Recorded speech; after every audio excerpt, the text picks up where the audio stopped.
The West African black rhinoceros was officially declared extinct.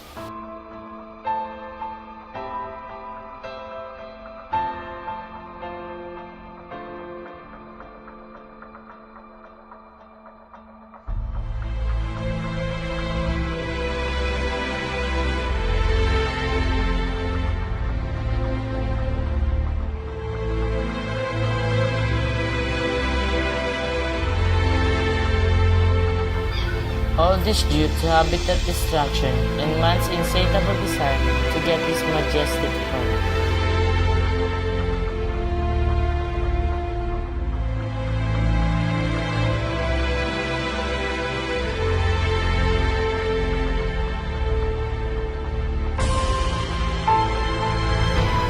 Note that today we lost a beautiful but imposing animal that will never step on this world again.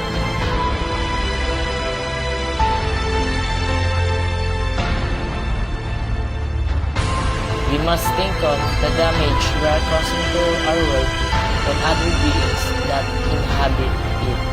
Sometimes, I think, it's us who should be extinct, the humans.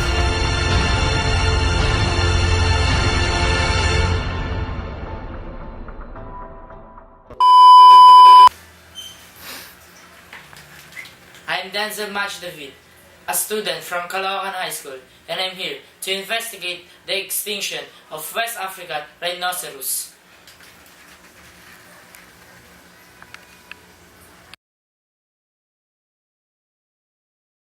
Physical description. The black rhino is smaller than the white rhino, although adults can still reach 1.5 meters in height and weigh in at 1.4 tons.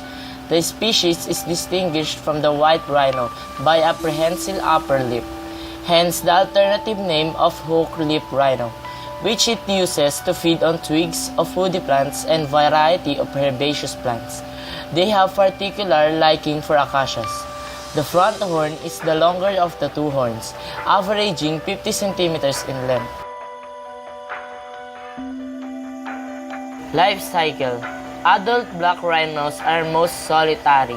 Mother and daughters may stay together for long periods of time, while a female without offspring may join up with a neighboring female. Although females reach sexual maturity at 4 to 5 years, they don't have their first calf until they are 6.5 to 7 years old.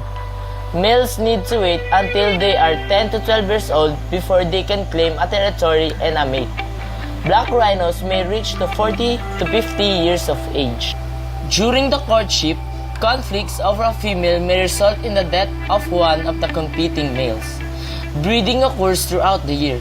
The gestation period is between 419 and 478 days, with an average interval of 2.5 to 3.5 years between calves.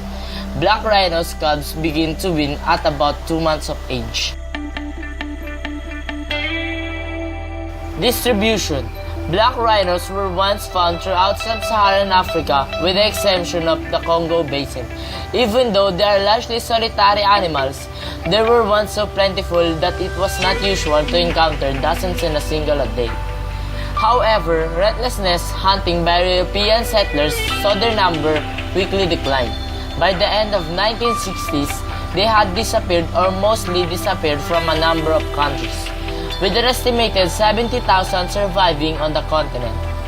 And then, they were hit by a poaching epidemic which started in the early 1970s, effectively eliminating most black rhinos outside the conservation areas, as well as several reducing their numbers within parks and reserves.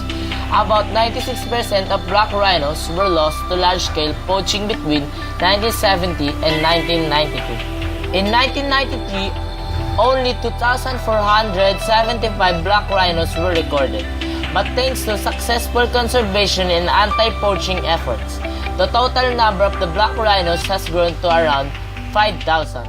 The species is currently found in a patch distribution from Kenya down to South Africa. However, almost 98% of the total population is found in just 4 countries: South Africa, Namibia, Zimbabwe, and Kenya. There are three subspecies after the West African black rhino was declared. There are three subspecies after the West African black rhino was declared extinct in 2011. Poaching. Uncontrolled hunting in the colonial era was historically the major factor in the decline of black rhinos. Today, poaching for the illegal trade in their horns is the major threat. Powdered horn is used in the traditional Asian medicine as a supposed cure for a range of illness, from hangovers to fevers and even cancer. The recent surge has been primarily driven by the demand for horn by upper middle class citizens in Vietnam, as well as its use in medicine. Rhino horn is bought and consumed purely as a symbol of wealth. Black rhinos have been killed in increasing number in recent years, as a transnational organized criminal networks became more involved in the poaching of rhinos and the illegal trade in their horn. And now, this will serve as a lesson from all of us that we must love our animals, either it is extinct or not. The matter is, we as a steward of nature give them freedom to live and reproduce by themselves and live together with us.